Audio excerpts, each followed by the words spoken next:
Hello, my name is Frank Boring. Today we begin a series of oral history interviews as part of the Library of Congress Veterans History Project. These programs will be approximately an hour to an hour and a half and are part of a nationwide effort to collect the stories of our veterans. Today I'm honored to introduce Don Jandernoa. Don, I wonder if you could start off with where and when were you born? I was born in the little town of Puamo on the 29th of January, 1924. Town of about 500 people. My father was a veterinarian. We always wanted to have farms also, so when I was 7, he bought a farm on the edge of town, and that's where I grew up. What was your early childhood like? Were you a farm boy, so to speak? Oh yes, we had chores from the time we moved the town to the farm, and by the time I was 10 or 11, I was milking cows and running tractors. Matter of fact, we got Grandpa's Model T, and at the age of 11, I was running that Model T around the farm. And at age 14 in those days, you could get a full unrestricted license. Of course, there weren't a lot of cars in those days, so it was quite a different thing. Now, you're very tall. Were you a tall child? I got most of my height by the time I was 14. Okay. And I'm about 6'2" and a half. I'm shrinking a little bit with old age. What was your early schooling like? 1 year in Catholic school, and then it was a Depression time, and they couldn't afford to keep it open, so we went to public school, which was very strict. I remember, for example, when I was a sophomore, one of my buddies came out of the principal's office with blood running down his cheek. You could get away with those things in those days. You got discipline. And the worst thing that could happen is if you got had in trouble in school, and your parents found out, because you got more punishment at home. But that was a different era, but physical punishment was not unusual in those days. So just for your grandparents or grandchildren's sake, did you end up in the principal's office at all? One time when I was in about the 3rd grade and I thought I would die, I was told to go upstairs to the principal's office. I can't recall the reason anymore, but I survived. Your father was a farmer. Your mother was a homemaker?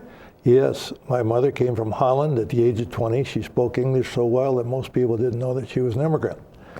And they met here in Grand Rapids. My father came here to the veterinary school and graduated in 1916. And Grand Rapids Veterinary School also was part of a medical school, and they took a lot of classes together.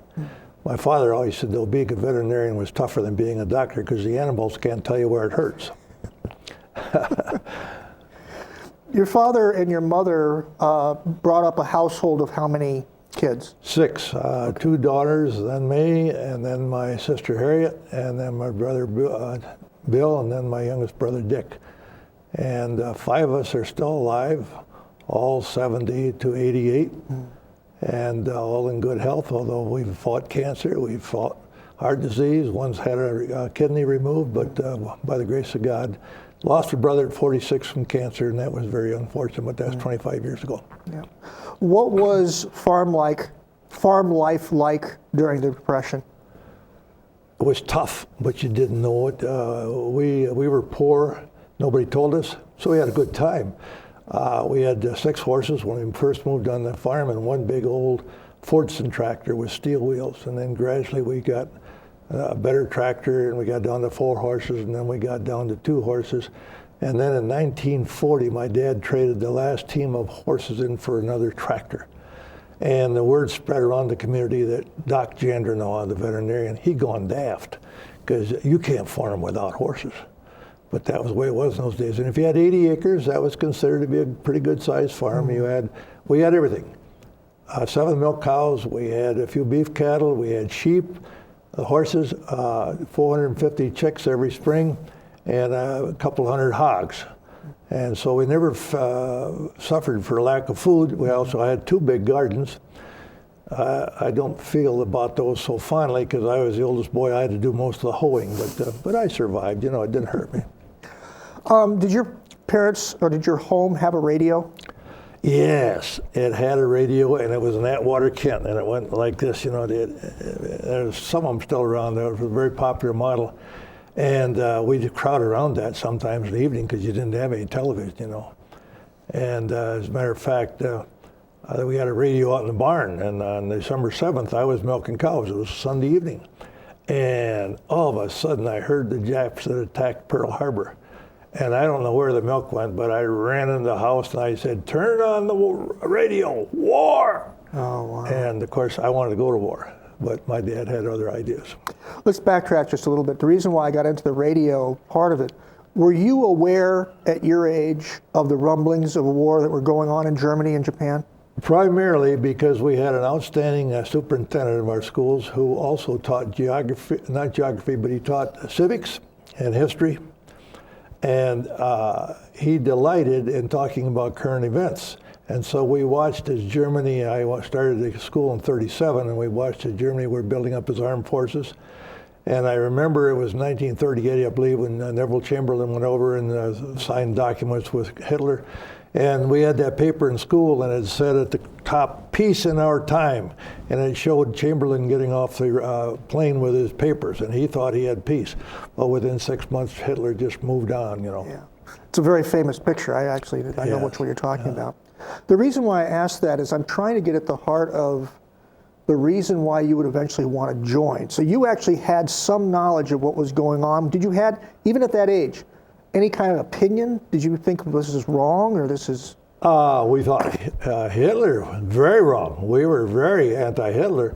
On the other hand, there were a lot of Americans who said, well, that's their war. We don't want to get involved, including Senator Vandenberg from Grand Rapids, who was a very powerful man in the House, in the Senate at that time. But he changed his mind, and he became very much pro of the war. A lot of people don't realize Charles Lindbergh was touring the country. This is a major American hero saying we should not get involved in another war in Europe. That's right. That's right. So the radio announcement was a shock to you, to your family as well. What about your neighbors and the people? Was there talk amongst your group? Did you do a church or something? When did the draft started? You see, Roosevelt saw the war coming on, and a few others did, and so we started building up. We started building more machinery, armaments, and we had the draft. And one of my friends who's still alive went in the Army in the draft in 1940, as I recall, and he was in for 5 years. So as a few more guys got drafted, you became more and more aware of it. You said, is that going to happen to me, et cetera. Mm-hmm. What about your father? You alluded to somewhat that there was a disagreement as to whether you should join. What was the story behind that? Well, Dad was in World War I as a veterinarian. He had 200 guys, and believe it or not, in World War I, they still had a few battles where they fought with cavalry, with horses and sabers. And his job was to keep the horses in shape for that, and also horses were used a lot to pull the trucks out of the mud because they had those, I'd call almost primitive trucks with the chains that drove the back wheels and so forth. And so he'd been over there, he survived, he got pneumonia, didn't get injured, and he just said, hey, I was in the last war, we're going to skip this one. I didn't feel that way because I wanted to get in there, you know. Maybe I just want to get away from the farm, I don't know. Well, eventually you did get into the military. What was the process? How did that happen? Well, I graduated from school in May of 41, May 15th of May. We graduated early because all the farm boys are supposed to help on the farm. My dad said, if you stay on the farm for a year and work, I'll help you go through Michigan State, which was Michigan State College in those days, now a university, and become a veterinarian. That seemed like a good deal. But then on the 7th of December, when the Japs attacked, everything changed. And so my dad was opposed to my going, and I did keep working on the farm. But on about the 5th of September in 42, I heard the Aircorps was having a test in Grand Rapids, I beg your pardon, in Lansing.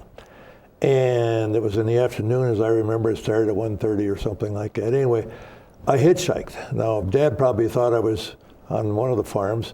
My mother probably thought I was on the other farm, but in those days you could hitchhike anywhere. I hitchhiked to New York and Minnesota and every place. But I hitchhiked to Lansing, and I walked into what I think remember was the Elks building, and it had, as you walked in, you were about 4 foot above the main level, and it was about the size of a basketball court out there, and I saw 80 to 100 people out there. And my first realization was I saw U of M, I saw Michigan State, I saw UD, Aquinas, I don't know about Aquinas, but I remember Notre Dame. Mm. These guys obviously had been at school for at least a year because you don't get a letter when you start college, you get it after you've been there a year or two. Mm. So I'm thinking, oh my gosh, I'm in over my head. I'm just a high school kid with no extra training.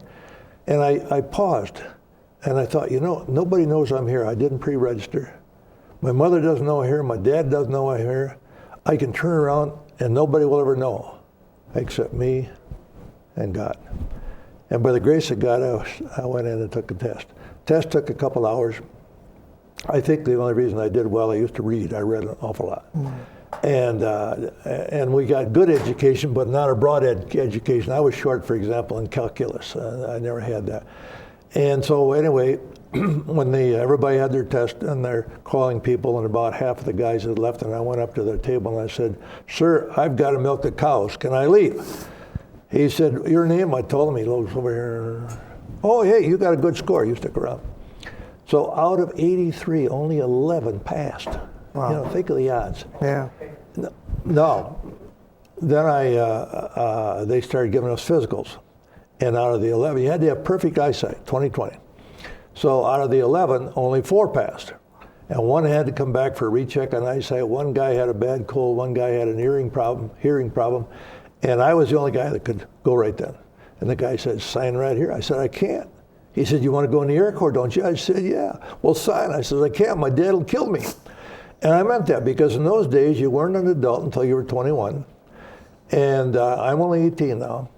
And my dad used to say, as long as you put the feet under my table, I make the final decisions. So I hitchhiked back home, and I started working on my father to let me go. And finally, in November, he said, "Look, you're a very unhappy camper. You might as well go." So on the 11th of November, 1942, I went to join the Aircorps. Now they said, "We're too busy. We can't take you for a while." So I didn't get in until January. Why Air Corps as opposed to Army, Navy? At the age of 11, I went to the Army Free Fare, and I have had a few dollars. And there was a Ford Trimotor, and it went across this rough parking lot that's still there. And I thought, boy, that's interesting. And I went over there, and my sisters had given me my money because they didn't want me to tag along with them. And they said, "We'll meet you so-and-so at 5 o'clock. So I stood out there for a while. The guy was there with a card table and a sign. And I said, "Mister, how much would it cost for me?" And he said, $3. Okay, I got $3. So I said, "Give me." So that was my first flight. And I always, from that point on, I can still remember that because that was a corrugated steel sidewall. It was like going into a corrugated steel building. The ribs, there were no insulation or anything. And I bounded across the field. But we got up in the air. And I swear the guy started turning for the landing the minute he got off the wheels. But that's the way they made money. I knew there had to be a reason in there somewhere. That was the first. And then my dad had a farm, which he had it with his sister, and it was across the road from the Lansing Airport. And as a little kid, I used to go over there with him, and I'd sit under a tree. I'm talking about 5, 6, and 7 now. And I'd watch those planes take off. And I used to say, "Lord, I don't want anybody to get hurt. But if there's going to be an accident anyway, why don't you have it happen right over there so I can see it?" Kind of an odd, but I remember that very well. I have heard from Army Air Corps guys from World War II tell a whole myriad of stories, but they all came down to some time in their childhood. They either saw an airplane or they got into an airplane, and that was it. Yeah. They had to get into an airplane, They had to fly. Some of them didn't, some of them washed out, ended up as bombardiers, navigators, etc. But a few of them got to be pilots. So what was the next step then? Your father finally relented. What was your mother's opinion of all this? Mom was very supportive. I think she wanted me to stay home, but she wouldn't block me. And I had an old elder sister who was very much in my corner, and she worked on Dad, I'm sure. And so finally I got a telegram. In those days, a lot of people didn't have telephones. We did because my dad was a veterinarian. Mm-hmm. But I got a telegram, and it said, "You reported on the 28th of January, 1943. Okay. In Detroit at the old fort, which is Fort Wayne, which is still there today."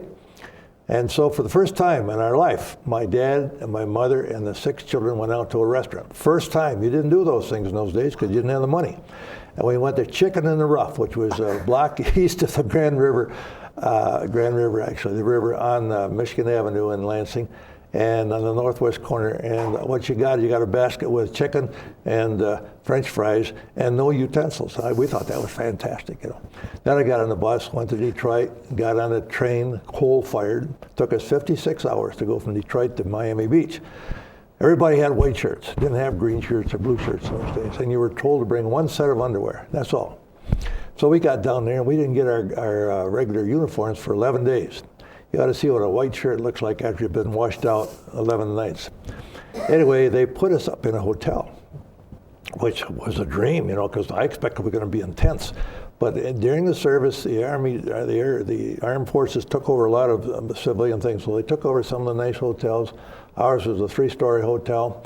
It was kind of inconvenient because I had to walk a whole block over to the ocean, you know, and I'd never even seen the ocean before. And we had to walk a mile up to the golf course where we did our training. And then we had mail call. And when our mail call, we'd line up in front of the fort, and there were just a few civilians. We lined up in front of the hotel, and we had 3 ranks. And you had to be very proper and turn and so forth. And we had a guy by the name of Clink, a guy by the name of Clank, and a guy by the name of Dam, a guy by the name of Jordan, whose fiance wrote behind his name, and the man I love, and then me, and they couldn't pronounce my name. So mail call went like this: Clink, Clank, Clink, Clank, Clink, Dam, Dam. Anybody seen Dam? The man I love. And finally, Geronimo, and that was me. So that was an experience there were 2 little guys, Frankie, Sammy and the Greek, and they were not more than 5'6", but they had voices that were 10'10", and they could carry 10 miles.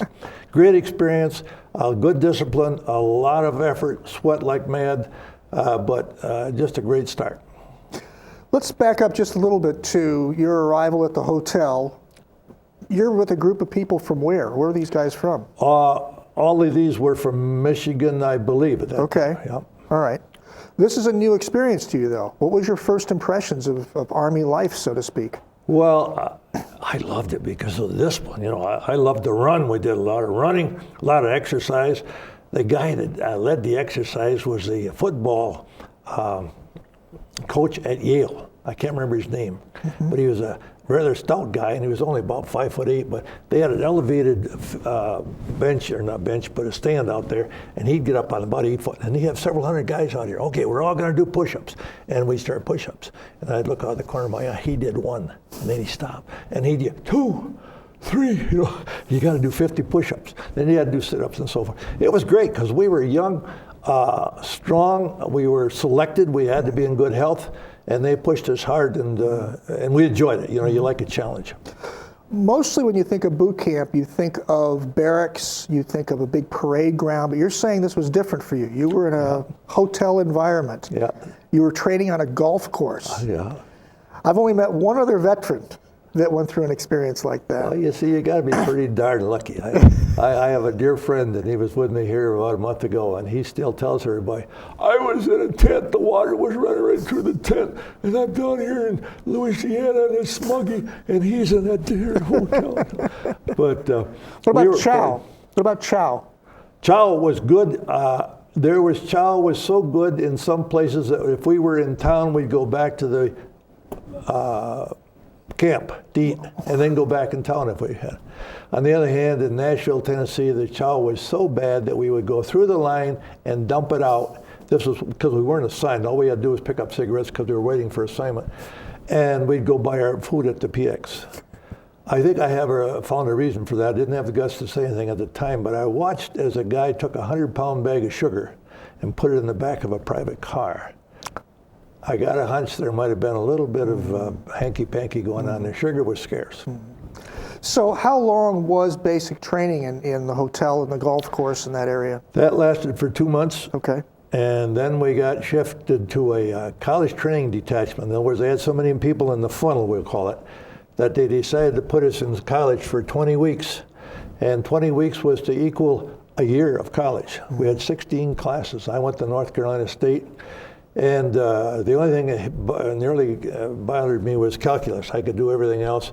And I worked harder because I didn't have college, and I trained myself all through my service to get up 10 minutes before reveille. I can't tell you how to do it, but I did. And so I'd get up, get a shower, and get going before the other guys.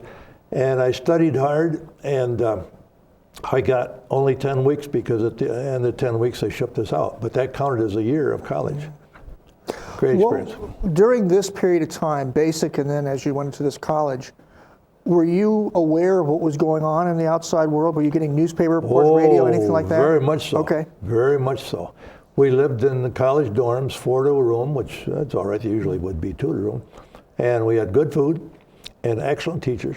And we were all gung-ho, you know. I mean, God, we took speech, history, everything we'd had in high school, but on a higher level.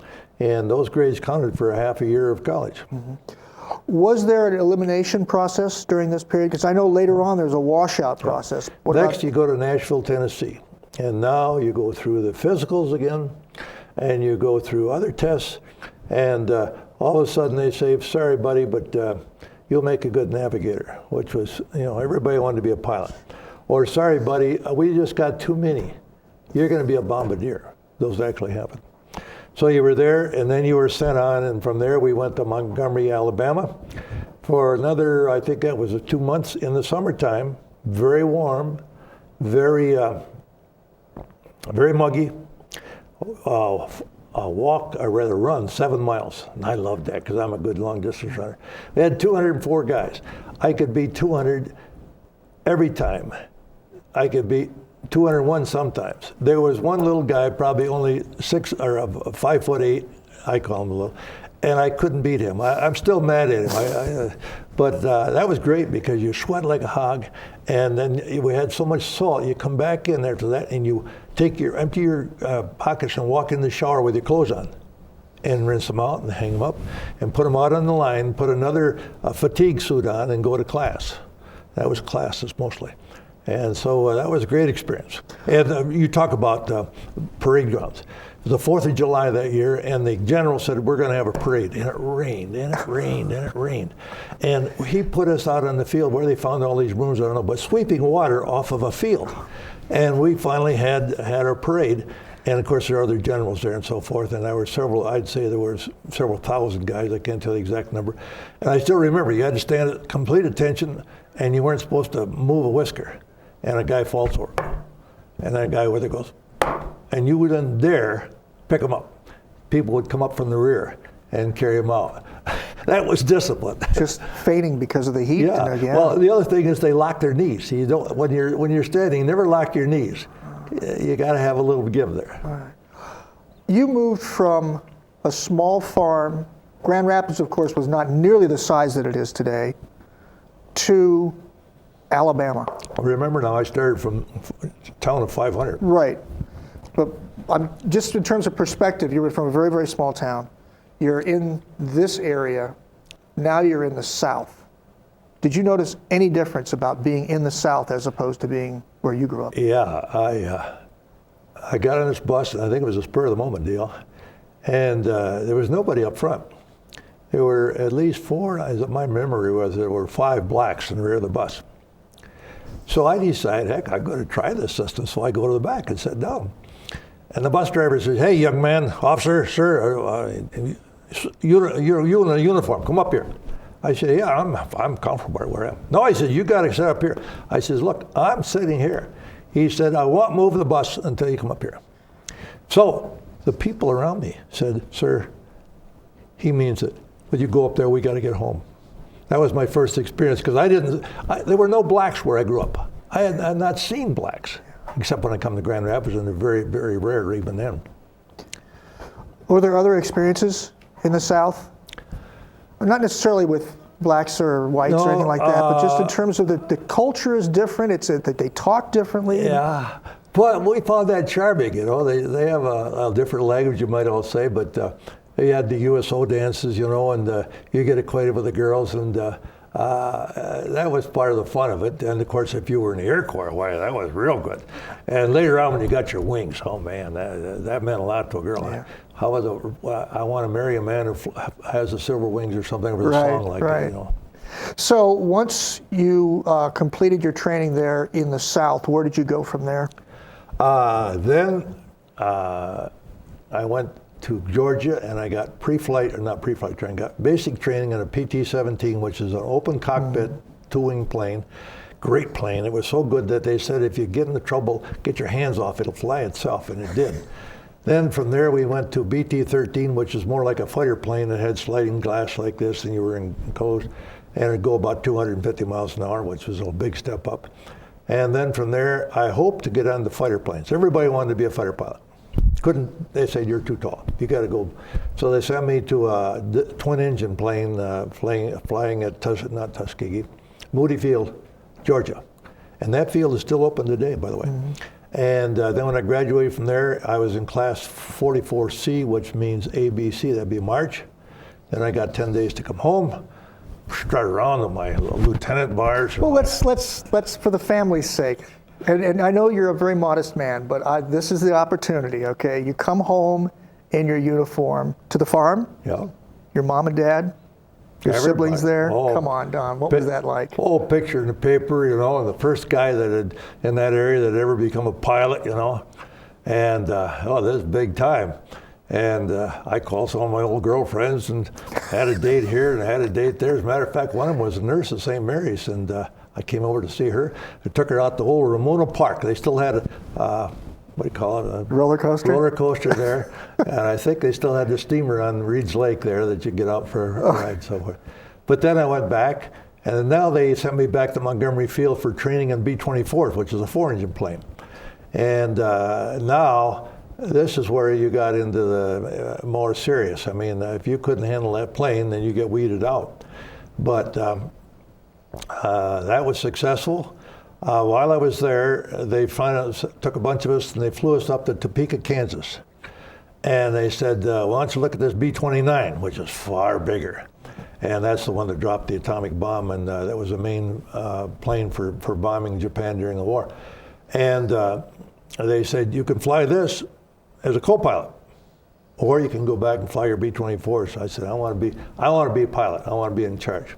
So we went back and continued B-24s. From there, they went us to Lincoln, Nebraska, where I picked up a crew, whom I didn't know any of them, 9-man crew, and then we went to Boise, Idaho, Gowan Field, which is now the main airfield for Boise, Idaho. Now, was this crew from all over the country? Well, see, we were the so-called Eastern Command. So I had 2 from New York, Pennsylvania, 2 from Pennsylvania, 1 from Detroit, 1 from Minneapolis, 1 from Chicago, and 1 from Indiana. And you're in charge of this group. Yeah. You're not only responsible for their discipline, et cetera, but their lives. Yep. What was your first impression of this group? I realized it's a long time ago, but what? Well, some of them shaped up real quick. I had one guy who was so quiet you never could quite figure him out. He was a loner, but he was just a gunner, so got by. My co-pilot he was a better pilot than I was, but he didn't want to be first pilot. What Bill wanted was wine, women, and song. And that proved to be very problem. So I kind of broke him of that. He came in, one day we came down, we were practicing in Boise, Idaho, and we're practicing as if we were in combat. And you come into this room and you got 28 crews there. And they're all lined up in a row, 10, 10, 10, 10, 10. And you're supposed to, and it's 5 o'clock in the morning, and you're supposed to stand up and say, all present and accounted for, sir. And unfortunately, my initial is J, so I'm in the middle of the alphabet. So they got down to D or E, and he's not there. He's not home from the night before. And all of a sudden, this barrel of whiskey goes right by me and sits down next to me. And I stood up and I said, all present and accounted for, sir. So I decided, by the grace of God, I got to break him of this. So he was a good pilot. And we're flying number 2 in that particular formation. And so we got to be a little bit above and behind this guy. And we're supposed to be out here where if you overshoot, you won't hit him. Well, I tucked it in. And we're flying with oxygen mask. This is combat flying, supposedly. And I said, Bill, you're taking over. And so he had to put his seat up, and he had his oxygen mask on, and he'd sweat, and he'd sweat, and he'd sweat. And I'd look over at him, take mercy. I said, Bill, I take it. Just long enough to get the, and Bill's all yours. And I just wore him out. And so he didn't say anything, but the next morning he came in and he said, Jando, you win. So that was the last time that happened. Jando? Jando. They couldn't pronounce my name, so they called me Jando. Well, it took me a long time to figure it out myself. Well, we thought it came from Alsace-Lorraine, but we're not sure. We're still trying to trace it. Oh, my goodness.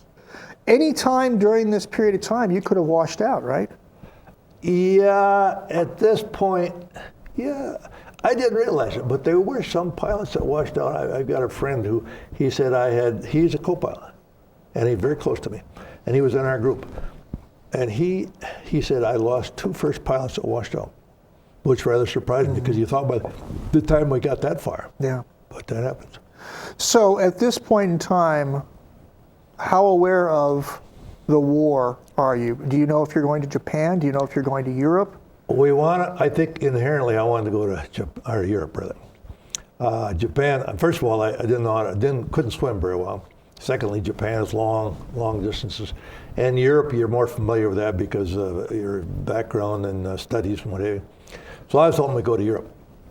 So they shipped us from there, Boise, Idaho, to Topeka, Kansas. And we got out there and they said, we're going to shoot you out of here in 4 days on a train bound for Newport News, but you're going to get a 4-day pass. Well, you can't get a 4-day pass. We'll give you a 1-day pass and a 3-day pass. But don't show the 3-day pass to anybody until it's valid. The 1 day is for the first day. Well, these guys we didn't know this. We're going to get home, my gosh.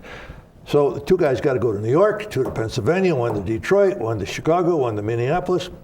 So I called my sister and I said, I'm writing a check for $400. I'm going to give each one of these guys $50 that don't have money so they can go home. The guys from New York had to actually go home, get home at night, spend the night with their family, and get on the train the next day to get back. But it was home. You know, we didn't know we're ever going to see home again. See, so it was very well done.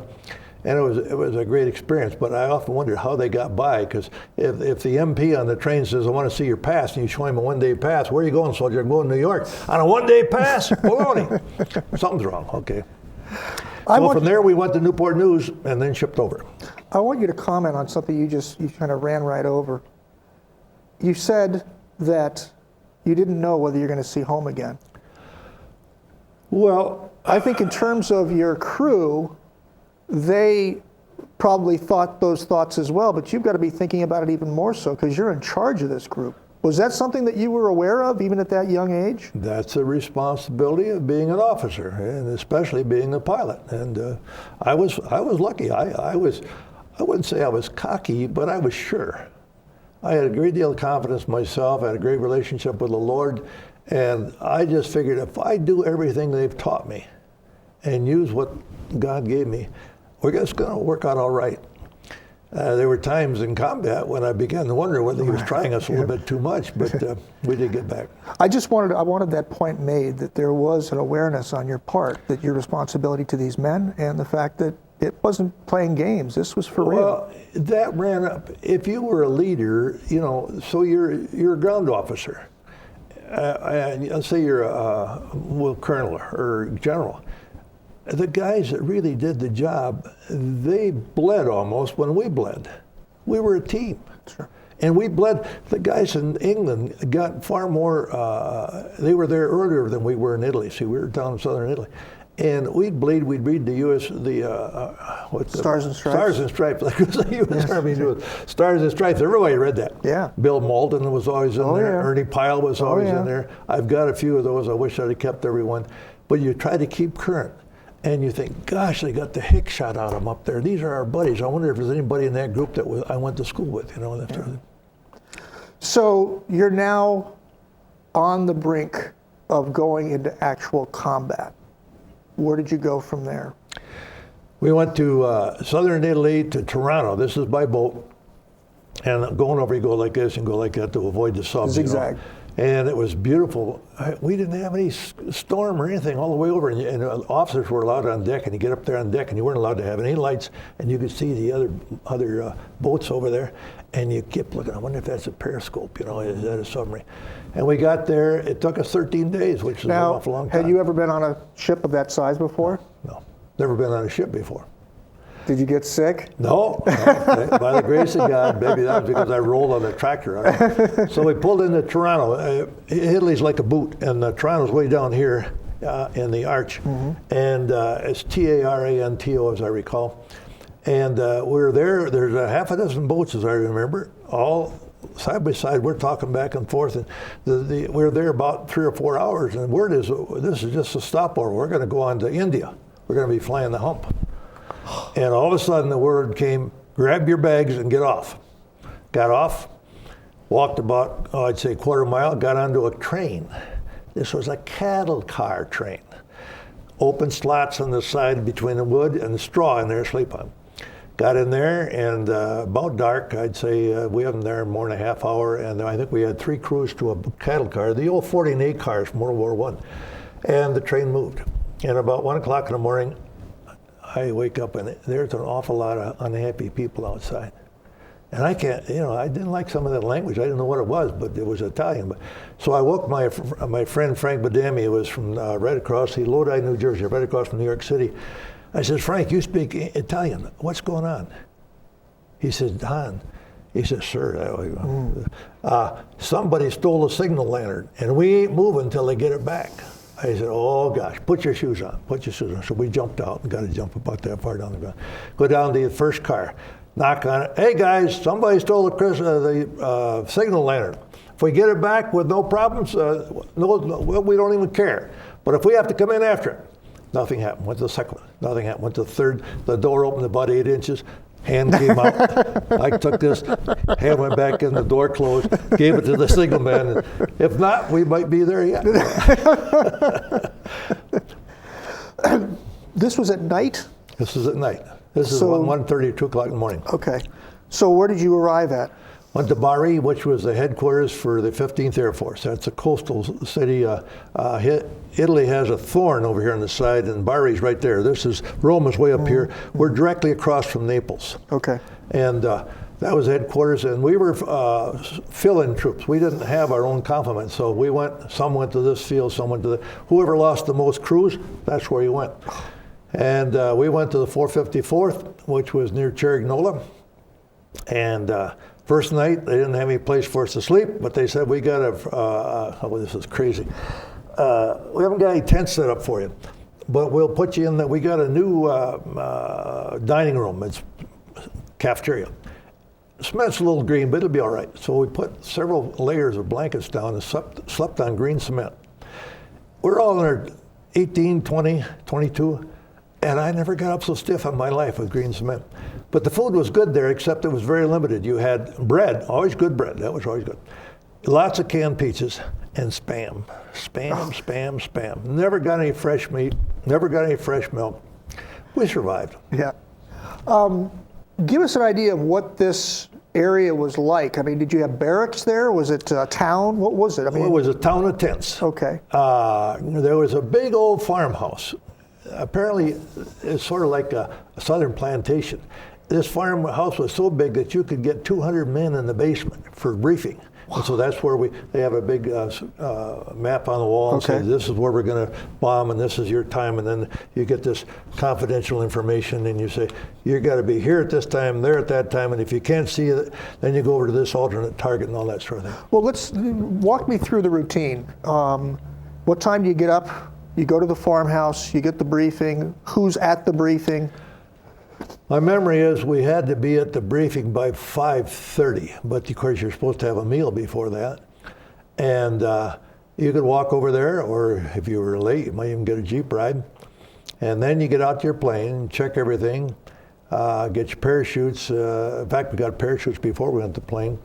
We'd ride 10 guys on a Jeep, plus a driver.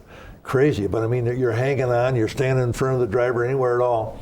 And then you'd get everything together, and eventually they'd say, start your engines, and you test each one, and you're all set, and then you're talking back and forth. You've got a checklist 2 pages long. You got to check every engine for this, and this. Okay. Now you release the brakes, which are on top of your pedals, and you taxi out, and you get in a long line of 28. And there's a man standing there in a Jeep, as a matter of fact, standing there, and he's got a gun, flare gun? Flare gun, yeah. And so he's watching it, and okay, it's 792 or 742, right. And he shoots the flare.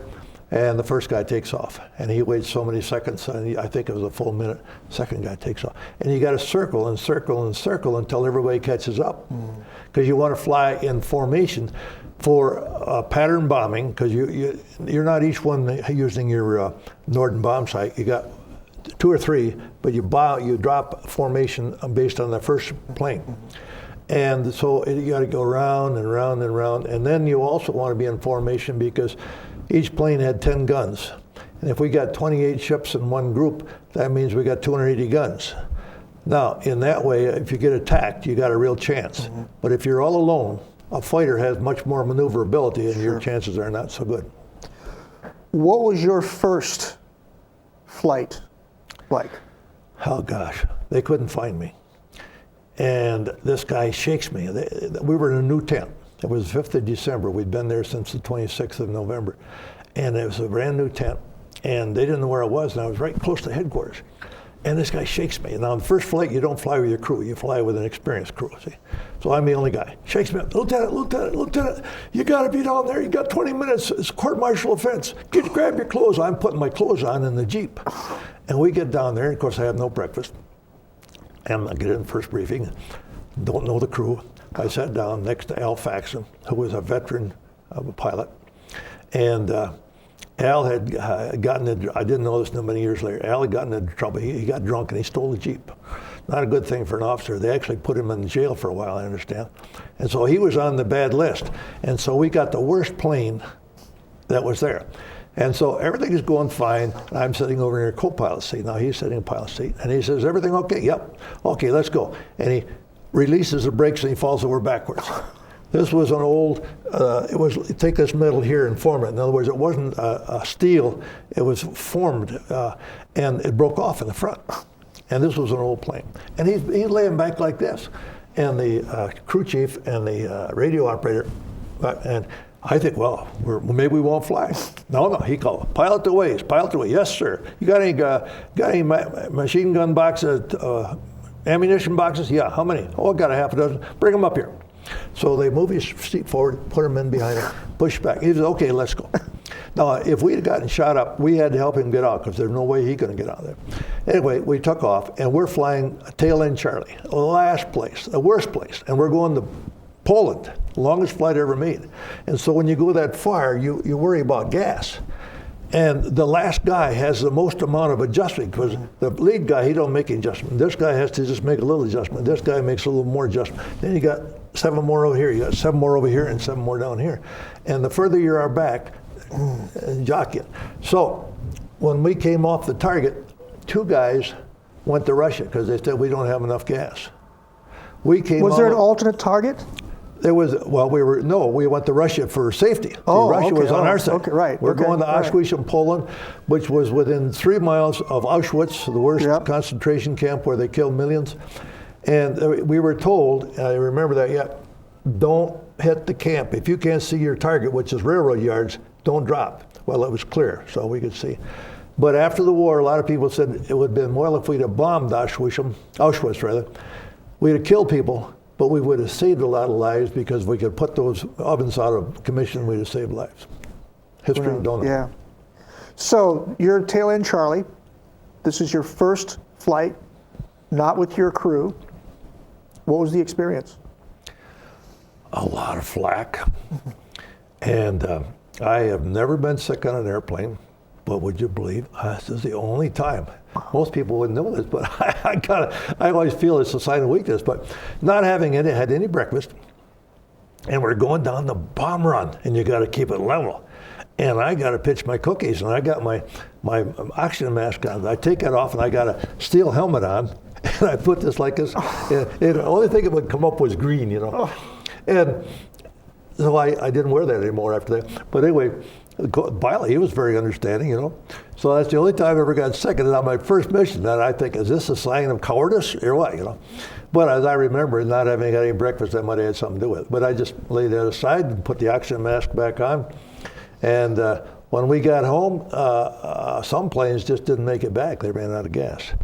I don't know how many we lost over the target. I don't recall that we lost very many that day. That would not be a prime area for the Germans to defend. They were primarily, they wanted to defend their big factories and their gas-making facilities. What was the experience of flak on that first time? Because you'd never experienced it before, have you? You've been told about it, you knew about it, but what was the actual experience? Just people think about they're shooting at you and they want to hit you. Not exactly. As an example, that flak was a shell, I recall, it's about 3.5 inches in diameter, and it did not burst upon contact. It burst upon a certain height. And they were all the time trying to figure out, let's see, they're 22,000 feet, they're 22,300 feet, and they cranked that into their guns and into the shell. And the shell goes up to that height and breaks and explodes. And if you're within a couple hundred feet of it, I don't know just how far, but a couple hundred feet, you know. And so that was what you worry about. The worst I ever came back with was 85 holes in my plane, but a lot of guys had more than that. And if the plane, Bill, I can't remember his last name, but I still remember it. It was the day I didn't fly, and he said, Don, you got to come down the flight line. I just got back. I said, fine. We walk down the flight line, we go through the bomb bay and go up on the flight deck, and here is his seat right there. And right here, within 8 inches of the back of his seat there, he said, look down there, and you can see the ground right there, and there's a round hole about this big. And then he said, look up, and there's a round hole there. Now this shell, we're going over 250 miles an hour. This shell, gosh knows how fast that's going, but it missed him, you know, nth of a second. And because it didn't burst, you see, it burst at a certain altitude. By the way, they did a little, most of them were black. But every now and then, I don't know why they did this, but they'd shoot up a red one or a white one. You know, maybe that was for celebration or something. On that first flight, and I realize that it was your first experience into combat, flak is going off. Did you see other planes getting hit and going down? Didn't see anybody going down on that first one. That happened later on. I saw a lot of them go down, but not on that one. We, you know, on average, we might have lost 10%. But there were some flights when you might lose 30%, you know. And early in the war, they even lost more. By the time I was there, the good part of it was we had fighter protection. They had taken the P-51 and P-38s in particular and put extra gas tanks on them so that they could fly with us, and they would go with us almost to the target, and then they'd wait, and then we got them off target. And our flight guys were the Tuskegee Airmen. And these were black guys, bright guys, great pilots. They had a wonderful record. But this is segregation time, and there were many people in the armed forces who said, we don't want them in the armed forces. They're just going to screw up. They can't handle it. They don't have the brains, et cetera. That's pure malarkey. These guys were recognized. I forget how many hundred distinguished flying crosses they got. You know, they got all sorts of records. And while they protected our bomb groups, we never lost a bomber. They were that good. When did they come into the picture? You went on this first raid, then there was other raids that you went on? Oh yeah, they were with us by the time I started the first raid. I don't know whether they went all the way to Auschwitz with us or not. I can't recall that. But if we'd go to Vienna or Munich or Bratislava, Czechoslovakia, or Linz, Steyr, they'd be with us, and we get within the bomb run. The last 2 minutes, you got to be on the level. And so that's where the flak is. So they'd leave, and then afterwards they'd come back. So standard operating procedure was not only because of the gasoline on the fighter, but their job was to escort you to the target, then you were on your own. Yep. Okay. And then when you came off, they're back. They're back again. Yeah, they're back. Because the Germans, obviously the German fighters are not going to go into the flak either. They're going to be hitting you before or after. But they're sitting up there waiting for us. And they were particularly looking for the stragglers. And so you tried, if you lost an engine, you still tried to stay in formation because you had more safety. Sure. But the guys that got shot down at that time in the war were mostly the guys that had a problem they couldn't keep up. Sure. So over the next few missions, were there any ones in particular that you recall, or are there experiences that you felt that were new to you? We went to the St. Valentine Tank Works. And we had a new guy, you know, what do you call him, a guy officer who explains what you're going to do. There's a particular name for that. And he's up there. He's a captain. I don't know what his background was. And he says, guys, it's a milk run. Oh, we are. Oh, milk run means you got no problem. Yeah. He says, here's Linz, here's Steyr, and here's Graz, as I remember it. And he said, here's the St. Valentine Tank Works, right in the middle. Now, St. Valentine Tank Works doesn't have any defense, no guns. So if you come in on this level, and I think that was 40 or 50 degrees, you come in like this, and you drop your bombs, and then you turn over here and you come out, we'll say at 140, going this way. They can't touch you because you're just out of range. Wow, we think this is pretty good. We got up there, and I tell you, that was one of the worst missions I ever saw. 3 guys ahead of me got shot down. What happened, what he did, my mistake was this. He thought we were out of range of these guns, but he forgot that those guns were not at sea level. He was figuring everything at sea level, and they were up here on the side of a mountain 5,000 to 10,000 feet high. So they just peppered us. And so that was a bad one. Another one, we had a new guy from the United States who was a major, and he had been training in the United States, a very good pilot, I was told, and he was leading his first flight. He wanted to become a colonel, so he had to lead. So we're going after a bridge up in Hungary, and as I remember, that was April of '45, and we're carrying 3,000-pound bombs, just one bomb per plane. Normally we'd have 100-pound, several 100-pound, several 250s, or a few 500-pound bombs. But we were trying to get this bridge in the mountains, and it was a railroad bridge, and every plane had one 3,000-pound bomb, and they said, if we can pattern bomb, all we got to do is break off one part of that bridge, it's out of motion. But don't drop your bombs in the Adriatic if you can't drop them on target. We haven't got any more. We got to keep this. So we get up there, and I'm flying number 4, pardon me. So you got 3 planes here. I do it like this. Here's the way you work. In other words, this is the lead plane. These 2 are on his wing. Then there's 3 more like that, and I'm number 4 down here. So I got a guy in each wing, and then there's a guy below me. And I'm I'm in Charlie box over here. This is the lead next. And so the target is just behind this wall of weather. We're out here and everything is clear and we're going higher and higher and higher. And it's like somebody said, hey, here is a wall and all you got to do is get up here and it's all okay. But it was over 25,000 feet and we couldn't be sure. So we're doing like this, and you get to 24,000 feet and you're hanging on your props, as they call it, because you just don't have enough thickness of the air, or density is, I guess, probably. And at the last minute, he turns off. He didn't turn off in time. We're Charlie box. We go into the clouds. Now, you talk about praying. So as we go into the clouds, he also dropped his nose, okay, and we did too. So we're going like this, and we're going, and we're going, and going, and I'm thinking, what should I do? There's the guy in each wing, there's the guy below me, there's 3 up there. I better not do anything. So I didn't do anything. Finally, I said to the Lord, I'm going to count to 10. I got to pull this thing out. We're going over 450 miles an hour. We're not supposed to go that fast. And at 9, we broke out. This guy is gone. This guy is gone. That guy down there is gone. That guy is gone. That guy is gone. But this guy is right there. And if we'd pulled up, it would have. Yeah. You know. So, you talk about prayer.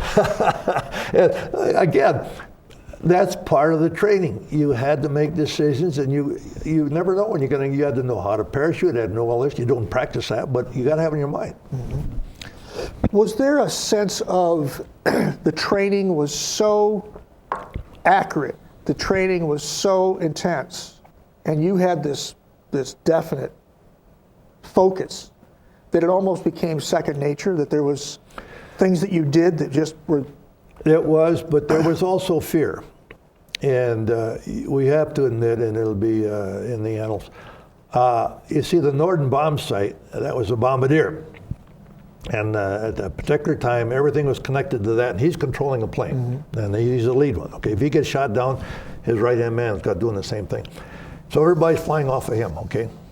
Now, if the flak is getting real bad, and he gets afraid, all he's got to do is turn the bomb sight forward. And when it hits a certain spot, the bombs drop. So sometimes guys got afraid and dropped their bombs here instead of there. That could happen. I was afraid many times, And I wanted to get the heck out of there, but I said, no, I accepted this. I signed the paper, said I was in for the duration. Yeah, exactly. There did come an incident, though, that was far more dramatic, if you will, than any of the other experiences. Well, this is more of a personal, we're going to Moose Beer Bomb Oil Refinery, which is right on the edge of Vienna. By the way, I want to bring this out in today's world. Hitler produced approximately 90% of their petroleum from coal. And they did that at Moose Beer Bomb. And what was the one over in Hungary? It'll come to me in just a minute. There was and they defended these very. So we're going over the Moose Beer Bomb Oil Refinery. This is the first time I went there. I went back twice. Getting shot bad, and they get our wing tanks, and we got ceiling wheel wing tanks normally, but we were losing gas. And so we come off of Vienna, off of Moose Beer Bomb, and we go over Yugoslavia, and we head down the Adriatic Sea just off of Yugoslavia, so nobody can shoot at us there. If you go over land, there might be a gun in there. And we're watching this gas, and pretty soon, we're trying to make it to a landing field, which is on a 3,000-foot runway, which is too short for our plane. And but it was an emergency, and if we could get in there, maybe we could throw parachutes out on each side and stop the plane before it hit the mountain at the end of the runway. I'm glad we didn't get there, because when I did get there the following day, I found 2 B-24s plastered against that wall up there, that mountain. So by the grace of God, we ran out of gas 14 miles short. Naturally, I'm saying, let's get back over land, since we can't get down there. And I turned left toward Yugoslavia, and I could see a few mountains here, and we knew the Isle of Var was right there. Isle of Var is about 22 miles long, 2 to 4 miles wide, and the peaks are up to, they say, 2,800, somewhere in that neighborhood. There was a cloud cover, almost solid, not quite solid, but you could see, we knew it was there, you see a few mountains. And so at 17,500, I told the guys, start bailing out. Well, it's my job to hold the plane. So when I left the cockpit, we're at 7,500 feet. The guys, the 10 crew members I had, they all drifted over the island. I didn't have enough time. There was a strong north wind. This was more by the grace of God than anything else. There's one other problem. In the plane, and this almost cost me my life, right there is the cockpit, and right there's a red button right down there. And the only purpose of that red button is to give an SOS if you are in, dire need. And what we had a radio station or tower in southern Italy. We had one in Yugoslavia somewhere in our territory, and we had one as close to the German lines. And they would they would intersect like this. There's a name for that, it escapes me. And they would say, well, we say it's there, we say it's there, and he says it's there. It's got to be within 5 miles of the spot. And then they'd send out rescue people. Well, I had, that day I had I wasn't a regular pilot. And that was his job. He didn't push the button.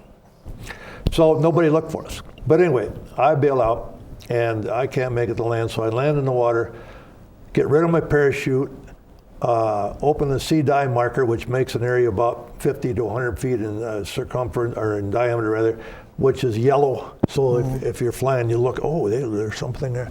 Well, look back just for a moment. What about your crew? They all went out before me, and they all drifted over. So you gave the order to say, out you go. And so they all went out, and then you came out last? I came out last.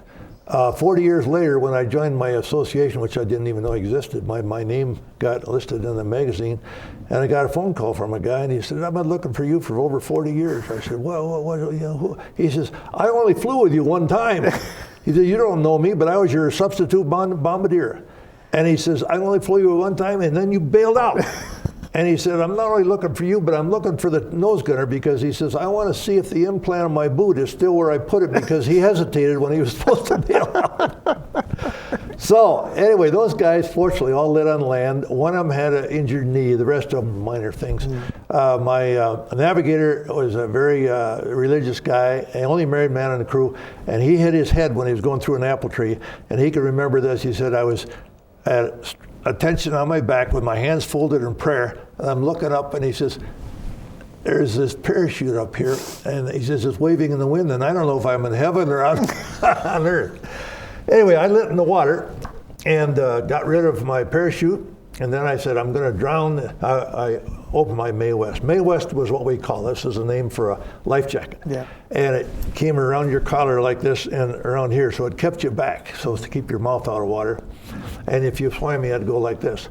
And then realizing that as I got soaked with water, I'd get heavier and heavier, I threw away my gun, threw away my knife, threw away my boots, threw away my gloves, threw away my hat, my helmet, or it was a cap, and started swinging. It's 31st January, I'm within a quarter mile of shore, I'm not a good swimmer. I swam and yelled and prayed and swam, and now I'm getting blue. It was cold? Cold. The temperature is below 45 degrees. That's the average temperature. They say it's probably around 44, 43. Well, pretty soon, you know, you get, you just can't move anymore. And so I'm still praying, and I'm still yelling as long as I could, and then I got to the point where I couldn't talk. And I look up, and here comes a Spitfire, one of the best planes ever made. This is a British plane. And I haven't touched it yet. Oh, thank you. And so he sees that air sea dive marker. So he comes down like this. And what happened was that since we were all gone about an hour and late, why they finally sent people out looking for it. So he comes down and he goes back up like that. And I said, too bad, you could have been a hero, you're too late. If you drop a raft, I can't get in it. You can't land. You could have been a hero, you're just too late, too bad. He turns around, he comes back down again. And I said, pull out, you damn fool, you'll kill yourself. And he goes up and he goes off. Because what he sees something that I don't see. And as he disappears, something grabbed me in the back. And here was this fishing boat with 4 men in it. 3 of them were, one guy could barely stand, as a matter of fact, he was in his 80s. And only one guy under 65, and then a 14-year-old boy. This is the Isle of Var, and my crew are bailing out over here, and here is Var, that's H-V-A-R, and they walked this way, and they knew we were in safe territory. I was over here on this side, and so these guys were from this town of Starigrad, and they're going to go back. They're getting wood, and they debated, you know, should they help me? Well, the week before, somebody had been out in the water fishing, and the German patrol plane came down and riddled it, and 4 guys got injured. So their debate is, should they go or not? And the other problem was that the German patrol plane usually came down around 3 o'clock, and he hadn't been there. And it's now 3:15. Is he late or isn't he coming? They supposedly, after debating, this 14-year-old boy says, we got to. So they prayed, and I believe in prayer. I'm glad they didn't pray too long, and then they started rowing. They say I was in the water for an hour. It's been debated whether you can live that long in the water, but then more recently I've talked to doctors who said if you're young, in good health, and have a desire to live, you can survive. So they grabbed me at the last minute, pulled me on the boat, took all my clothes off except my shorts. And this 14-year-old boy had 2 pair of leggings, I call them. It came down to the knee. He took one of those off and put those on me. Somebody gave me a shirt, somebody gave me a sweater, and they start rowing. And I'm sitting on a boat, and I can't talk, and I can't do much of anything. And they roll for a while, and I'm beginning to feel a little bit, and then I smile a little bit. And finally I said, and I haven't any reason, it's funny, I don't know why I did this, but I said, Amerikanski. Why I put the ski on it? You know, I'm not in Poland. That's 500 miles away, maybe 800. But later on, in fact, last year, I met a guy who had a similar experience, and he said, the first thing I said to the Yugoslav was, Amerikanski. So I guess it's American. Anyway, they said, yeah. And I said, Germans. They said, that way. No, they couldn't speak any English. They kept rowing. This kid kept massaging my legs. They got back to shore, and they took me down. This town is built right around it. It's about 3 miles from this point down here, and the town is built right around that little dock there. And it's an old town. This island was settled before the time of Christ, but it's all rock, beautiful water, good fishing, but all rock, and very difficult to raise any food. And They carry me like a guy that's got a bad leg from football, and they carry me down the street. We go upstairs, and this is a building that you might see in any small town. Go to Lowell, for example. The first floor of this building is going to be, it's a retail store. It's going to be 12, 16, 18 foot high. And then there's going to be stairs, usually from the outside, where you can go up, and the shopkeeper lives up above. So they take me up there. They get me into a kitchen, which was surprisingly large. I'd say it was at least 14 by 14, which is unusual for a kitchen. And you come up the stairs, and you go just like this, and there's the kitchen. And in that corner, in the opposite corner, is a stove, just like we had back on the farm. It was a cook stove. And you have put the wood in here, and the ashes are down here, and here's the oven, and then the smoke and the fire go around, and it heat the reservoir of water over here and goes on up. So they took me over there, opened the oven door, put a couple sticks of wood in, and set me on a wood chair and put my feet in the oven. Now, I don't believe in cooking your legs, but I tell you, it felt pretty good at the time, and they really stuffed this stove. And then they took off everything I had up here, and they started rubbing me. And then George arrived, and George and I became good friends real quick. George was 75 years of age. I'm 21. He had lived in St. Louis, Missouri from 1900 to 1925, so he spoke English very well. So George says, where you are. I got my feet in the oven, and everybody in town had to see me. I mean, this is the first American, you know. So everybody clump up that stairs, and they stand over here, and they talk to George, and George to me, back and forth, and so forth. So we're getting better, and I'm feeling a little better, and George says, you got a phone call? Phone call? You got telephones? Yeah. Well, where is it? It's down the street. Can you walk? I don't know, but let's try. So we go down there, and the phone is on the side of a building, and this is the part you speak in. See, and then the other part's on a rope. You put it up here, you know. It's the old stuff. Yeah. And so I said, hello. And his voice said, Jando, oh, it's good to hear your voice. Al, how are you? I recognized his voice. He was my navigator. He says, fine. He says, how many you got with you? I says, I'm all alone. Oh. I said, Al, how many you got? 9 with me. Wait a minute, 9 and 1 is 10. We had 11 this morning. What happened? Who's missing? He said, Badami.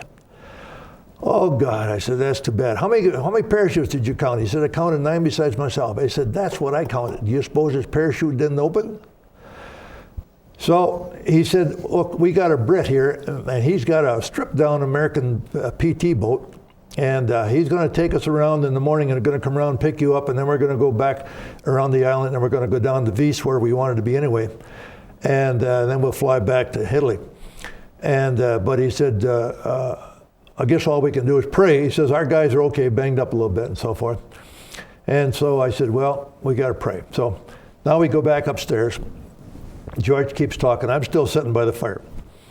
And George says, Don, oh, by the way, they fed me some, I looked like a lima bean, except it was about that big, and it was purple. Oh, I hated it, but when you're in Rome, you know, I ate it. They did have a little brown bread, and they had chicory for coffee. So that's a green weed that has almost no leaves on it, and that was what their coffee was. And so I ate, and again, they keep coming up. And finally, George says, Don, this is very important. You are our guest. Now, I want you to listen to me. You are our guest, and we're going to make you a gift. To my knowledge, it's the only one on the island, and you must accept it. Do you understand me? I said, yeah. Okay, well, I trusted him. So a man steps out of the line over here, and he says, or he comes up, and he's got his hands like this. Now, just pretend you never heard this story. This is the only one on the island. It's the 31st of January, 1945. These people have seen nothing but war since 1938. What's in his hands? $1,000, Frank. Oh my gosh. No, that's what you're going to get if you guess it. Frank, everybody else misses too. He had a can of Spam. Oh. Of all the things I didn't want, I ate Spam. I'd had Spam for breakfast that morning. I had Spam the night before. The day before I didn't fly, and as I remember, we had Spam for lunch. That was a regular part of our meal. We never had any fresh meat. But at least we had a place to eat and a place to sleep, which is not true of a lot of the guys that were on the ground. Anyway, I ate Spam. Now they want to have a drink, and I didn't drink in those days. And I said, I'm sorry, I don't. And then he said, "Oh, got good news. What's your man has been found. He's okay." Well, but damn, he thought we were above the German lines. He hid out, and then it got colder and colder in the evening. There's a little snow on the ground, not much.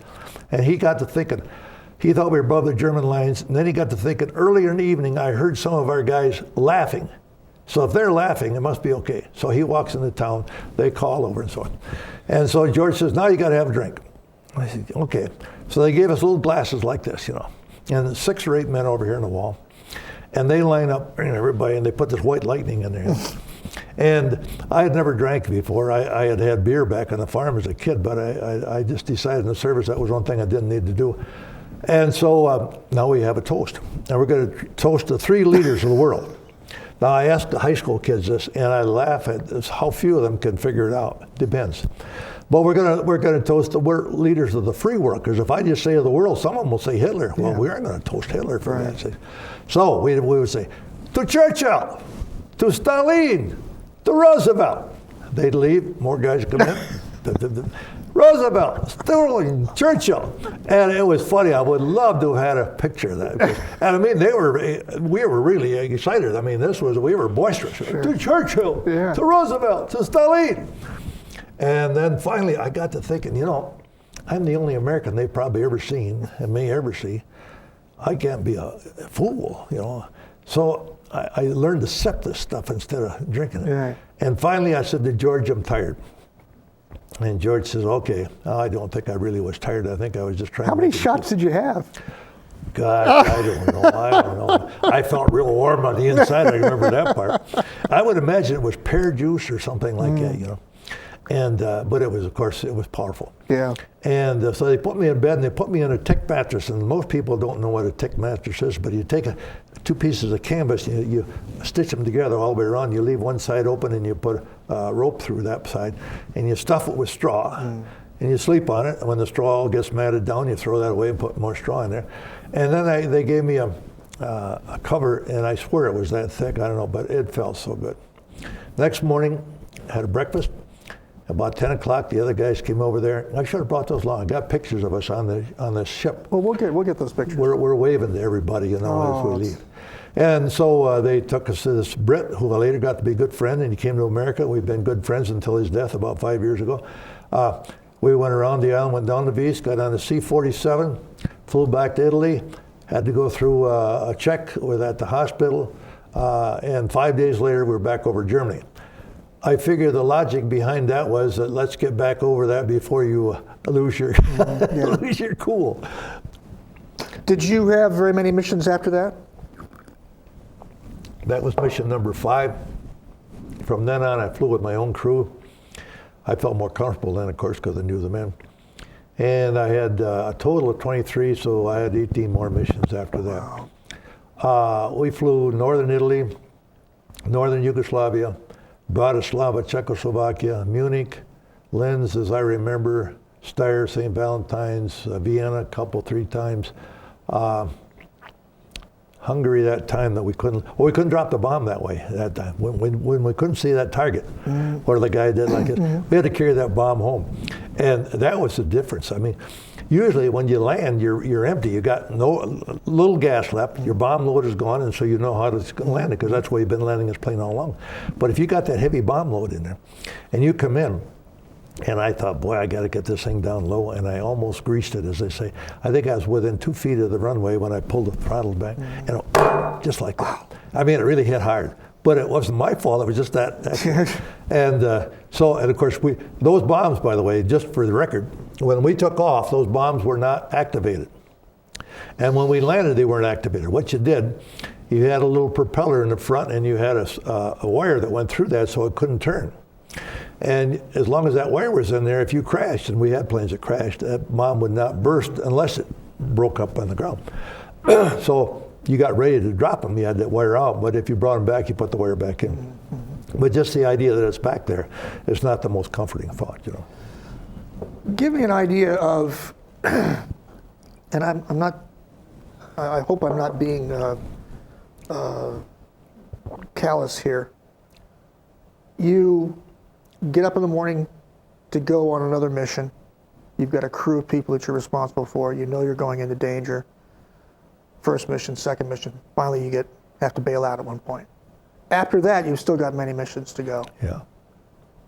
Does it become ritual? Does it become rote? Or is it you're constantly on? Are you worried about things, or are you almost on automatic pilot? I mean, I'm trying to get a sense of what the experience is of going one mission, then another mission, then another mission. It's not like you've got end in sight. You're going on these missions and people are being shot down. Our objective was to get 35 missions in. And whenever a guy got 35, we celebrated. He could go home. Okay. And of course, that's what we were all hoping for. But then, as the war went on, and we had more and more guys, and more planes, we'd put up the 15th Air Force on an all-out day, could up about 1,500 planes. Normally, it was about 1,000, but if we went all out, and so you hope that you would, get your 35 in. But as the war went on, and our troops, after they'd made the landing, and made that before we got over there on the beaches in Normandy. But we're fighting, and it looks like we're going to win. So we just said, well, will we get done or not? I think the tenseness was near the target. I think you kept pretty well relaxed. You weren't allowed to talk to one plane or another. You could talk within the plane. Mm-hmm. And you had what we call an oxygen check about every 10 minutes. And the problem was that you had to have oxygen. These planes were not pressurized. And the way we kept our warmth, you had electric gloves yeah. and pants and jacket. And you hooked that into the plane. And but you also had to have oxygen, because we're flying 22, 24,000 feet. And so if you got disconnected from the oxygen, you could easily pass out. And during the time I was there, I can only remember a couple that died that way. That was the idea of the oxygen check. You're supposed to do it every so many minutes. And that wasn't my responsibility. It was one of the crewmen. And so if somebody didn't do it, and the guy was without oxygen long enough, yeah. That's it. So really, from my understanding then, is you had enough routine things that needed to be done before you got to the target, but once you got to the target, you didn't have control anymore. I mean, you were going to be shot at. You had control, but not the same kind of control that you had getting up to the target. First, you got control. You got to stay with your lead plane. You want to stay close. And you don't do any, no, you're not maneuvering at all as you get near the target. Later on, as you're coming back home, you might say, well, it's safe now, I'll move out here and make it easier. Don't have to be so careful. But the closer you get to target, that's where the stress is. And a lot of prayers. When you saw a guy go down, the first thing intercom, that's within the ship, you say, count the parachutes, And you'd hope for 10. Didn't always see 10. The problem of getting shot down is that if the plane, let's say, loses a wing and it starts into this, the chances of getting out are almost nil, because it forces you up against the wall of the plane. So you prayed that you wouldn't get into a gyro like that and have to go down with it. If you bailed out, you had a pretty good chance.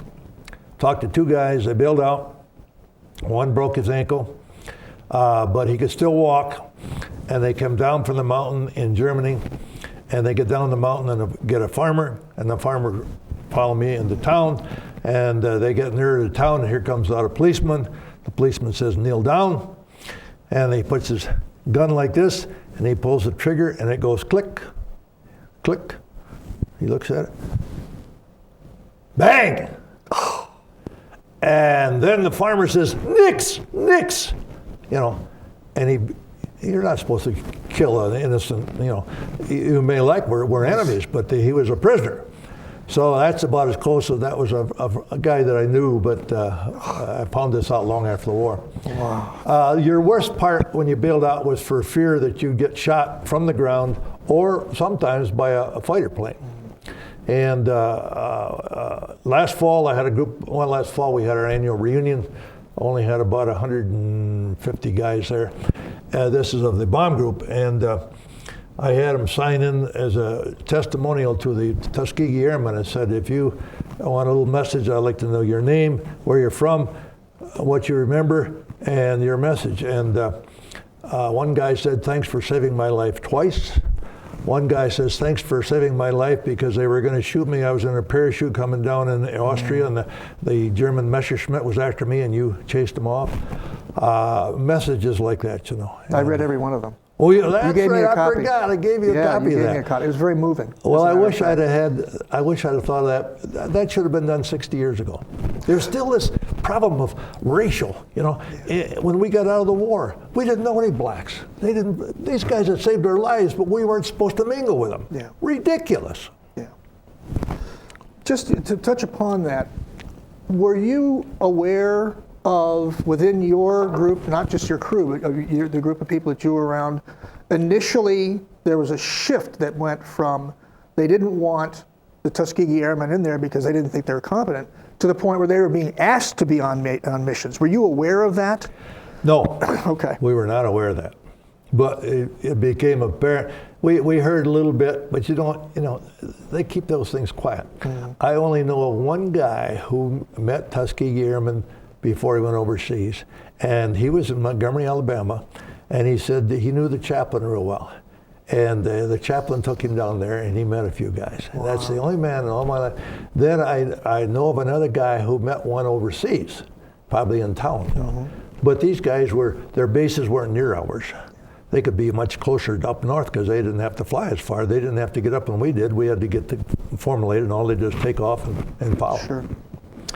But they were very dedicated guys, and I tell you, they had red tails. They had P-51s, the single engine plane, I think that most people say the best fighter plane the U.S. had, and they had red tails. That was for their distinguishment, and they did one heck of a job.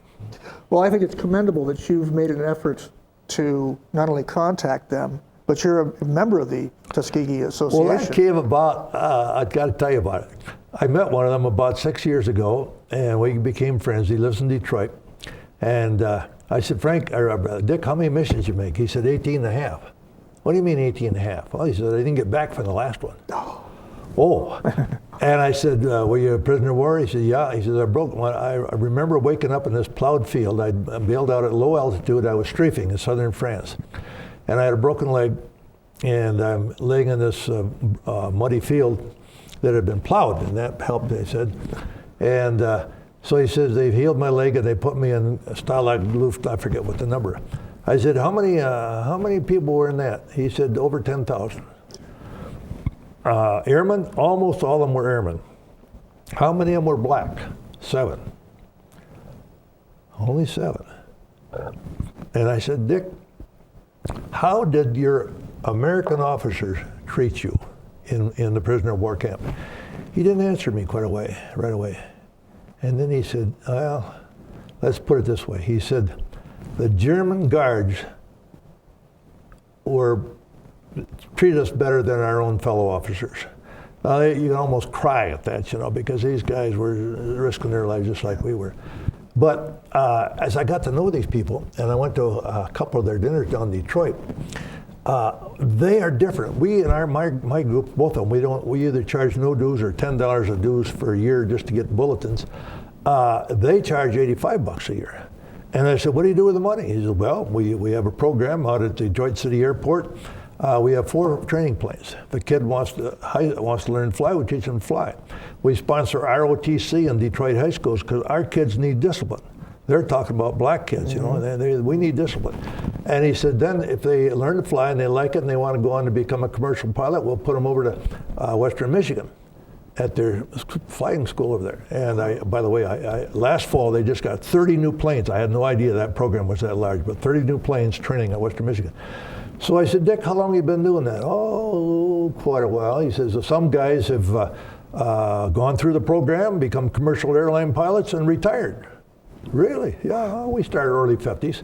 Now, they don't tell anybody this, and it's too bad because this is something so positive. Yeah. So I said to him, I'd like to join an outfit like that. So to my knowledge, I'm the only white member of the Detroit chapter. In fact, I carry my membership with me, as a matter of fact. I think I can find it here. But anyway, that's, yeah, here it is. And so oh my gosh, yep. I'm very proud of that. Yep. And it's interesting to see that somebody, they're leaving a legacy. And let me tell you what's happening to my two groups. I belong to these guys that all learned to fly at Douglas, Florida, Douglas, Georgia, in this little puddle jumper, you know, open cockpits. We different classes, but we have that in common. We've got a carload of memorabilia. Well, thank God we got a place. They've finally put together a museum there, and we're going to take it down there. Good. But the other group, which is all the people that flew in the 454th in Italy, a much larger group, we got 3 carloads of stuff, and nobody knows where to put it. Yeah. There's a legacy, but there is no legacy. But these guys are leaving a continuing legacy because anybody who wants to support their ideas can join their group. We limit ours to members or their widows. Yep. Great difference, great idea. I had the honor of meeting the Southern California chapter of the Tuskegee Airmen. Because did you? Well, with my documentary on the Flying Tigers, I would go to air shows and hawk my product, and I would be there with the Flying Tigers, and there would be the Tuskegee Airmen and the Navajo Code Talkers. And so for a period of about 3 years, I got a chance to sit next to them and talk to them. And my great honor with them is that I have a picture that was in their newsletter of me handing a copy of Flying Tigers to them, to their head of their organization in Southern California, and them handing a copy of Tuskegee Airmen, the film, and so we were shaking hands. I still have that. I'm very proud of that. You should be. I want to wind up with first of all, you were mentioning earlier that you figured you were winning the war. It was pretty obvious after a while that America was winning the war. Was there a point when you realized that it was ending it? Did it come at VE Day, or did you actually see that it was ending fairly soon? I think we realized it. To become a captain at that time, I was now a first lieutenant, and I've been there 6 months, and everybody wanted to get very great. Well, to become a captain, one of the requirements is that you had to lead a mission. And they said, you're ready, and we're going to schedule you, and I think the date was the 5th of May. Well, in April, you're having fewer flights. So you know, and of course you're reading, we're advancing, and our troops, and so we think the war is, we're very close. We still lost guys on the very last mission, but anyway, that flight that I was supposed to lead never went because we were winning the war, and the war was over, as I remember, the 12th of May. I am not sure, 10th or 12th. VE Day, yeah. Yeah, and so. I never made that mission, and I guess philosophically I'd rather be a live lieutenant than a dead captain. So, yeah. But we realized it because there are fewer flights, they weren't as intense, we lost fewer planes, and we had brought Germany to her knees by cutting off her fuel. What happened on the announcement of victory in Europe? Will you describe that? Oh, the camp went wild. I think there were some contrived fireworks. I don't know where the beer came from, but there was a big party. And we were ecstatic, It's over, it's over, it's over. And then you got bored because you had nothing to do. So about a week or 10 days later, I got a letter from my friend Jack Davern, who just died a month ago, less than that, 2 weeks ago. And Jack was in the Red Cross, he was on a Red Cross ship, he was in the Army, but that was his job, going back and forth, bringing over people who are injured. And he had written to me 3 weeks earlier and said, I'm headed for Europe. And I thought, he's giving me a message. So I went down to one of the captains. I said, my men are getting kind of anxious. I'd like to take them out for a little gunnery practice. Okay, take a plane. So the war's over. So we go out, we shoot a few gunnery practice. And then I flew over to Naples. And we had our binoculars with us. And sure enough, there's his plane sitting in the harbor. So I go back, put the plane down. And the next day I hitchhiked over there. And he gave me some steak. Now it was 3 weeks old, but it was steak. And he gave me some milk, and that was 3 weeks old. I don't know how they kept it. It wasn't the best, but that was the first I'd had in a long time. And we spent a night together, and that was a great experience, Wow. And but you did some stupid things too. I remember we're cruising along. I don't know if that flight or another one, and we're going along the shoreline, watching everybody on shore and just looking there.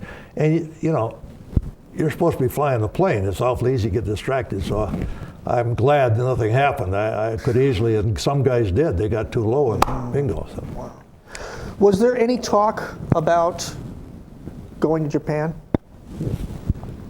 All of us thought we were going to Japan. We flew back from southern Italy, end of June. We flew to Marrakesh, West Africa. Marrakesh, we flew to the Azores, and the Azores were socked in. And there are a few mountains in the Azore Island. There are more than one island there, but the main runway is 11,000 feet long, unusually long, and it's about 500 feet above sea level. And it's locked in, and we're coming in on radio, and you have signals like this, and this signal is da-dit, and this one is da-dit, and in between it buzzes, and that's the best thing you had for landing. But you didn't know whether you were on that side of the landing field or this side. So we're in a storm, and it's raining like mad, and we let down. I got 9 guys with me, and they're all looking. I'm looking. We get down to 300 feet. We finally saw the water. I give it full throttle, and we're straining to see what's there. And all of a sudden, we see a wall in front of us. And it's too late to turn either way. So what I did is just bring it up like that, and right there's the runway. I came up, I was about 200 feet below the runway. Now, I have since talked to a guy who was there on that island for 2 years in the Aircorps. And he said, Don, you weren't the only one. That happened more than once. But what a sigh of relief, because you think, hey, it's got to be there, I hope. And the first thing we did, by the way, I haven't asked this in a long time, but we all went to the PX. What do you think we asked for? Milk. Milk and ice cream. Ice cream. Okay, That's the two things we wanted. Sure. Didn't want no beer. Yeah. We wanted milk and especially ice cream. Sure. I think everybody had 2 malted milks and No. It's a taste of home. Taste of home. Yeah. From there, we flew to Gander, Newfoundland. From Gander, Newfoundland to Westover Field. Westover Field, we parked our plane, and they kept flying them out to Arizona, put them in a row out there, and let them sit there for years and years. We didn't know that. We thought we were going to Japan. We get processed and get on a train, and there's 13 cars in the train. The last one was not a sleeper. The other 12 were sleepers. We take off, and it takes almost a day to get to Chicago. They let the last car off, and the other 12 went to Seattle. I'm in the last car. It's 3 o'clock Friday afternoon. I'm going through processing, and this guy is looking at my stuff, and he's, sir, you can get out. Get out? Yeah, you got all these points. I said, let's do it. Oh, no, I can't do it today. Why? Haven't got enough time. I'll tell you what, I'll give you a 3-week leave, then you come back and we'll process your discharge. I stood there for a minute and said, Sergeant, what would happen if I stayed over the weekend? He said, we discharge you on Monday. I'll be here. I thought as long as I get out, I had enough. So I stayed overnight, and then the following Monday, after discharge, I got home. Had you been communicating with your family? On a regular basis. My sister, one sister in particular, and my mother. And my dad would write, when my dad wrote, he wrote a good letter. I doubt he wrote more than 6 all the time, but there's usually a long letter. And then a few friends, guys that I knew that were in various parts of the world. And you know, every now and then you get one that had been, what do you call them? They censored it. Censored it, yeah. Did you get the black mark, or did you get the cut out? Got both guys. Oh, okay. Yeah, I got both guys, yeah. Yeah. But, you know, that's what you had to do. I have a friend who his first duty, when he got overseas, they said, you're going to censor these letters. He says, I've never done that. Right. He's still living, he's in Miami, or in Naples. And he said, I've never done that. And the guy said, that's right, you know what it is all about. This is November of 44. And he said, I had to sit there and decide. By that time, the war, you know, they relaxed the rules a bit, you know. Sure. But they still had that idea. So when you left Chicago after being discharged, did VJ Day happen any time during that period? I'm still in uniform, and this is kind of funny. I had an aunt who was a nun, and she was a Carmelite nun in Detroit, and her duty in life, and she'd been this since she was in her 20s, she was cloistered. That means all they did was pray. And she was my godmother also. And so I decided I'd go down and visit her because to thank her for her prayers and so forth. And that was a great experience. And so I stayed over in Detroit, and the next day was VJ Day. Well, that's where you want to be on VJ Day. I never got so many kisses by so many different women in all my life. I don't know if I could go through that again or not. I have no complaints. You walk down Woodard Avenue, and people would grab you, hug you. And you see, the good thing was I had my uniform on, see? They didn't know that I was technically on home for final discharge. I had a few more days to go, but that was a good place to be at the right time. The country celebrated. It was just a outpouring of joy like not seen before. Oh, you couldn't. I tell you, it went on for a couple days, you know. Yeah. But it was outpouring of joy. I don't know if anybody got any sleep that night. All I can remember in Detroit is the celebration and things being thrown out windows. That was one of the things that worried me. I think somebody was drunk up there. But I had a waste paper basket half full of water that lit a few feet from me. And I thought, holy cats, wait a minute, guys, what are we trying to do? Yeah, right. But people do stupid things under those circumstances. Yeah. So, but it was a wonderful. I mean, the newspapers. I don't know if I got any newspapers from that day. I should have. Probably do. Mm-hmm. I got a lot of things I haven't got time to go through. When I get old, I'm gonna go through those. Well, the final questions, there's actually two of them.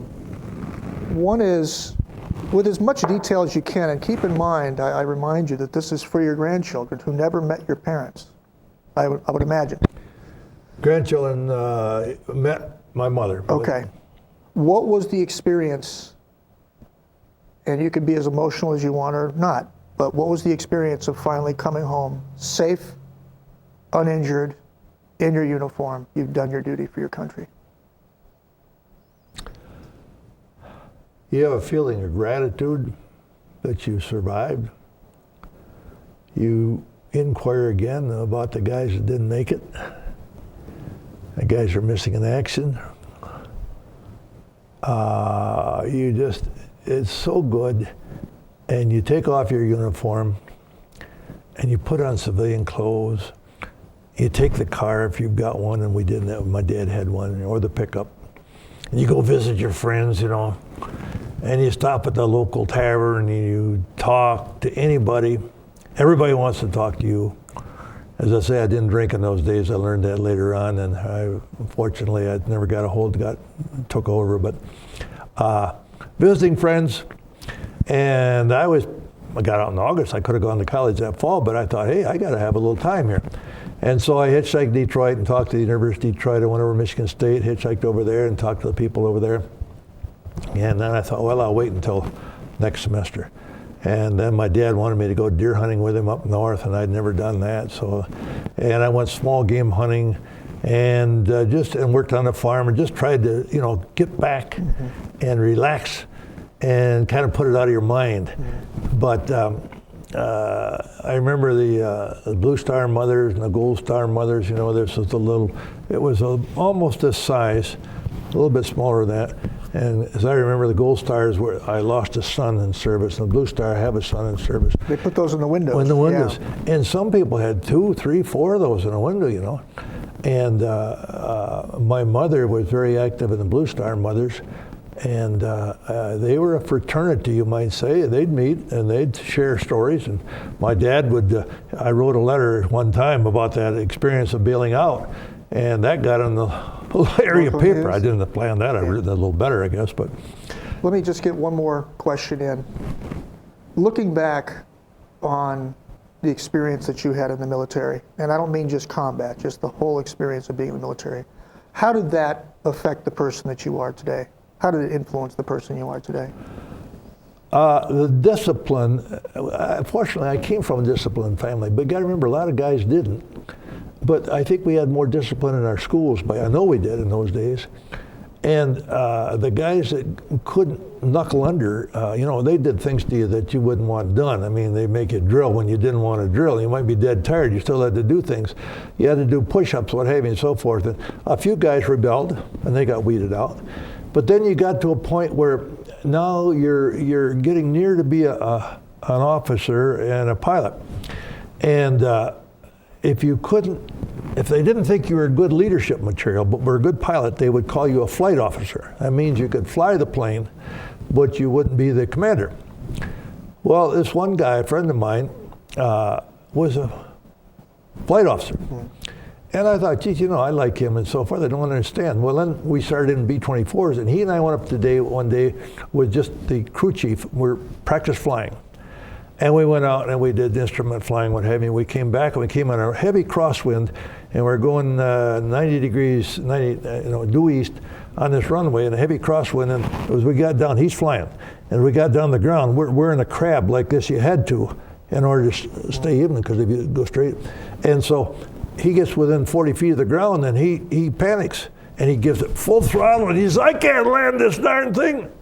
I said, take it up, I'll land it. Circled around, came in on the same runway, got it down within a few feet, kicked rudder real hard, and the plane swung, down we went. And I thought afterwards, now here is a guy that panicked when the chips were down, when he had to make a decision. Then I knew why he was not a commander, okay? Nice guy, but you had to learn to make decisions, and you had to do a lot of this stuff in advance. That's why they taught you didn't ever practice parachuting, but you knew you go out forward the way the plane is going, so you get away from the plane. Yeah. You don't pull your parachute ripcord until you count to 10. Things like that, a lot of rule. And so I think it taught me a lot. I teach kids these days, if you're going down the two-lane highway and there's a guy coming for you, and all of a sudden there's a guy in your lane, your job is to get off before he does. Hit him. You get to that shoulder. And I've had to do that twice, and the funny part about it is within the same mile, but it was going in different directions over near Ionia. One time, the guy was drunk. The other time, it was a farmer, and I don't know what he was doing, but he was passing, and it was all fog. So my point is that it taught me to plan my life a little bit and to be prepared. I'd like to think a lot of the good things that have happened because of that discipline. You have to, life is getting a hold of yourself. Life is attitude. Let me use this for a minute. This is a B-24. I don't care which plane it is. This happens to be the kind that I flew. But here's a plane. It's got 4 propellers and it's got power, loaded with gas. And if I have the right attitude, that plane is going to go up. But if I have the wrong attitude, it's going to go down. The same is true of life. If we have a bad attitude, if we always think if it's going to go wrong, I've had people, I know a lady, a nice lady, but if you have a cold, she has a cold. If somebody's got the flu, I'm sure I got the flu. They always think about the worst. I fortunately was taught the other way. You think about the best. And I'll just go into a quickie, because all of a sudden I see this thing over here. And if we got room, I'm going to tell you. This story was written by the 14-year-old boy who I feel saved my life, okay? Yeah. And so I brought him over. He was now 60 and his wife was 60. They were both teachers. His daughter, 30, was a teacher. His son, 28, worked for Avis. I brought him over here in 1990 as my guest. Took him all around Michigan, 3 weeks, Niagara Falls, Toronto, New York, Washington, D.C., and so forth. The boy and his sister could speak English fairly well. 2 years later, the Bosnian War breaks out. Vinko writes to me and says, Don, my son was in the Army. They want him to go back in. I want you to bring him to the United States. I don't want him to go back and get killed. So I thought, well, okay, I'll bring him over here. But then I talked to my head friend, Vahid, who was in Detroit, very bright guy who's been over here since 1986, and American citizen now. But he said, Don, don't do it. And I said, why? Because he says he doesn't have an education. He's going to be flipping hamburgers and be a very unhappy man. I said, yeah, it makes sense. And all of a sudden the thought struck me. And I swear to God it came from him, and I appreciate that. I thought, now this kid is now 30 years old. He's single. He's handsome. He could dive 40 feet to spear a fish without a lung or anything. He can speak English. He's been in the United States. I said, let's get him a job in the U.S. Embassy in Zagreb. And Paul Henry was our congressman at the time, and Paul helped me do that. He went in as a guard. Within 2 years, he's in charge of the motor pool.